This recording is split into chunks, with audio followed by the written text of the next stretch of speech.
तो वो पार्टनर साथ में रहना ही नहीं चाहता और दूसरा व्यक्ति उस संबंध को बनाना चाहता है, तो एक ही व्यक्ति से तो संबंध कभी बन ही नहीं सकता। दूसरे व्यक्ति को भी आपकी दिशा में या आपके भाव से प्रेरित करने के लिए क्या कर सकते हैं? तो 3 स्थितियां हैं। एक स्थिति जिसमें दोनों संबंध को समझे, महत्व देके जी रहे हैं। दूसरी स्थिति दोनों में से एक संबंध को समझा है और महत्व देके जी रहा है। और एक तीसरी स्थिति दोनों के लिए संबंध महत्वहीन है। ये तीनों स्थिति में सबसे बेहतर स्थिति तो पहली वाली है, जिसमें दोनों संबंध को महत्व देके जी रहे हैं। सबसे खराब स्थिति कौन सी है? जिसमें दोनों ही संबंध को महत्व देके नहीं जी रहे। ये बीच वाली स्थिति जिसमें कम से कम एक जागरूक है, अब वो क्या करे? वापस ऐसी जगह चला जाए कि हमारे लिए भी संबंध महत्वपूर्ण नहीं है और दूसरे के लिए भी महत्वपूर्ण नहीं है, अपन वहीं चले जाते हैं, या पहले पे आ जाए कि धीरे धीरे हम ऐसा जीने का वातावरण तैयार करें, कुछ लोगों के साथ जोड़ें, तैयार करें कि धीरे धीरे दूसरे आदमी को भी संबंध महत्वपूर्ण है, हम ध्यान दिला सकें। तो ये आदमी के चॉइस पर निर्भर है।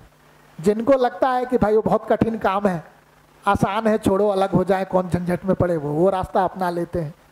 जिनको लगता है ये शुरुआत में तो कठिन है लेकिन वास्तव में दोनों की सुख की निरंतरता के लिए बहुत सदुपयोगी है, और इसके कुछ स्टेप्स हो सकते हैं। हो सकता है 3 साल लगे, हो सकता है 5 साल लगे, हो सकता है 10 साल लगे, है ना।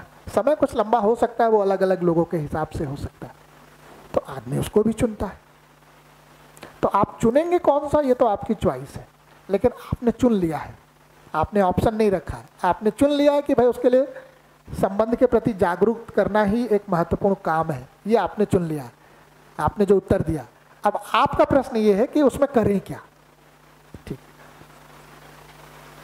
अभी जो आपने कोरोना संक्रमण का उदाहरण लिया था, कोई भी आदमी कोरोना संक्रमण से किसी को बचाने जाता था, पहला कदम उसके लिए क्या जरूरी था? है? अपनी सुरक्षा, कि वो संक्रमण का दुष्प्रभाव उस पर ना आए। ठीक वही काम वहां पर भी पहला है कि हमको संबंध समझ में आ गया है ना। तो अगर दूसरे आदमी को संबंध समझ में नहीं आया है और वो गैर जिम्मेदाराना व्यवहार करता है, तो उसके गैर जिम्मेदाराना व्यवहार के कारण मेरा भाव, विचार, व्यवहार खराब ना हो, वो तो मेरे समझ से तय हो, ना कि उसके नासमझी वाले व्यवहार से।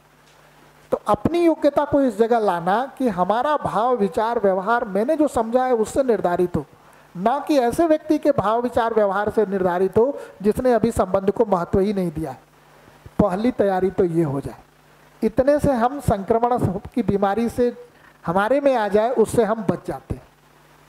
अगर इस योग्यता को हासिल किए बगैर आप उसको समझाने जाते हैं, थोड़ी देर तक समझाते रहते हैं, फिर जब वो प्रतिक्रिया करता है तो वापस आप उससे बड़ी प्रतिक्रिया उससे करना शुरू कर दें, तो वो संक्रमण उसी तक रहा कि आप भी उसके शिकार हो गए।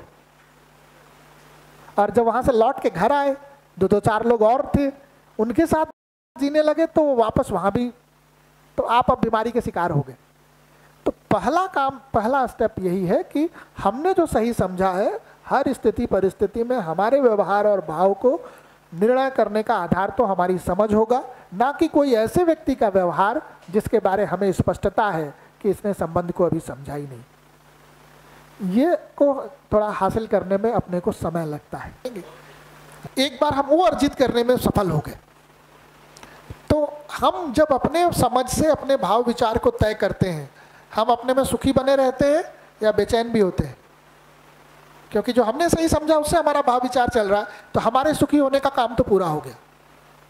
अब जो कुछ मैं कर रहा हूं आपका दुख दूर करने के लिए कर रहा हूं, अपने सुखी होने के लिए नहीं कर रहा हूं। अंतर है बड़ा दोनों में।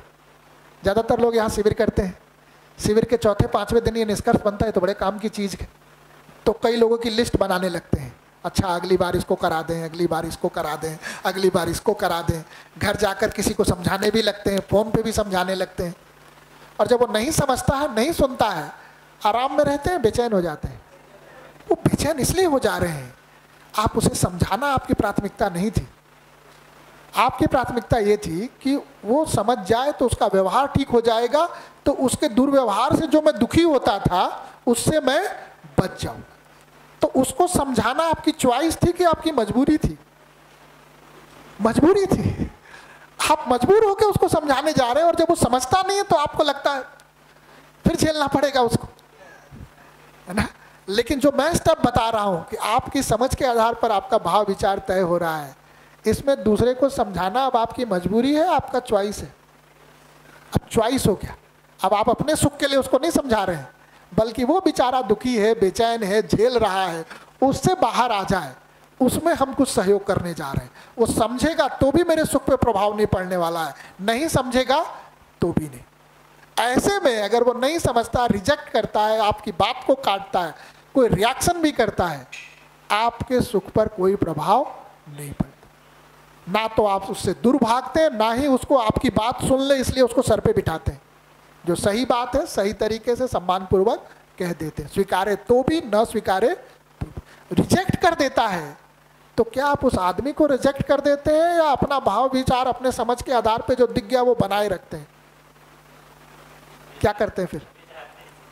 अगर रिजेक्ट कर दे रहे हैं तो कहीं ना कहीं मजबूर होकर समझाने गए थे।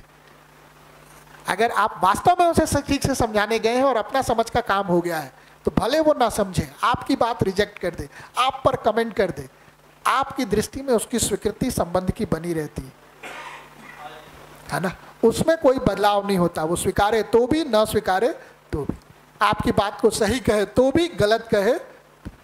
आपके व्यवहार में इस स्थिरता को जिस दिन भी वो ऑब्जर्व कर पाता है,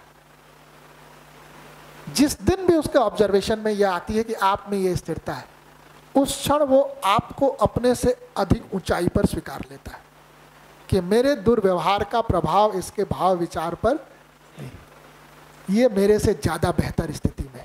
उसकी पहचान ये होती है, ऐसे लोग बाहर से कहीं से भी पिट पिटा के आए, आपके कंधे का सहारा ढूंढने लगते हैं, अपनी बेचैनी आपसे साझा करने लगते हैं, शेयर करने लगते हैं, है ना। और फिर जब आप उनको कभी उसमें छोटा मोटा सुझाव देते हैं, गाइडेंस देते हैं, तो उसको बड़े भाव से स्वीकार कर अप्लाई करते हैं, और अप्लाई करके अगर अपनी बेचैनी में रत्ती भर का भी परिवर्तन पाते हैं, तो आपके सुझाव का महत्व उतना ही रहता है या बहुत बढ़ जाता है? अब वो आपकी बातों को बहुत गहराई से स्वीकारने को तैयार हो पाता है। अब वो जगह है जहाँ हम उसके साथ बहुत निष्ठा से समझने में उसका सहयोग करेंगे। लेकिन समझने में सहयोग करके खूब ठीक से समझा भी दिया, तब भी वो उसको एक दो बार में कर लेगा क्या? वो फिर लड़खड़ाएगा, फिर गिरेगा। हो सकता है 10 बार आप उसका ध्यान दिलाएं, फिर गलती करे। लेकिन आपको पता रहता है कि मैं भी इस प्रक्रिया में सैकड़ों बार गलती की, हमको भी बहुत मेहनत करनी पड़ी, 6 महीना साल भर लगे, तो आप भी उसको इतना स्कोप देके चलते हैं। तो वो 10 बार भी आपके प्रयास करने पर नहीं कर पा रहा, तो आप फिर रिएक्ट करके वापस नहीं खड़े होते। आपको अपनी भी स्थिति याद आती है कि मेरे को भी कितना मेहनत लगा ये सब अर्जित करने में और अपने में सब ठीक करने में। इतना स्कोप फिर दूसरे को दे के शुरू करते हैं। इसी को कहा दयापूर्ण कार्य व्यवहार, कि हम पूरा अवसर दे रहे हैं दूसरे को।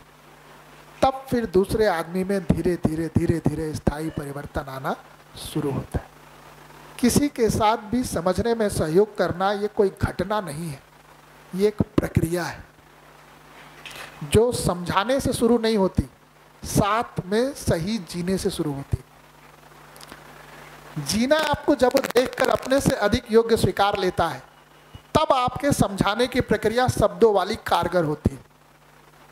उससे पहले शब्दों वाला कारगर नहीं होता। तो अगर आप मुझसे पूछेंगी तो आपके प्रश्न का उत्तर इतने स्टेप में है, लेकिन इन सारे स्टेप में जो सबसे महत्वपूर्ण स्टेप है वो कौन सा वाला है? प्रोटेक्शन। सबसे वो अगर हो गया तो बाकी सारे काम तो अब उसके कॉरेलरीज हैं, जो आउटकम है, एक तरह से खुद ही ड्रॉ होते चले जाते हैं।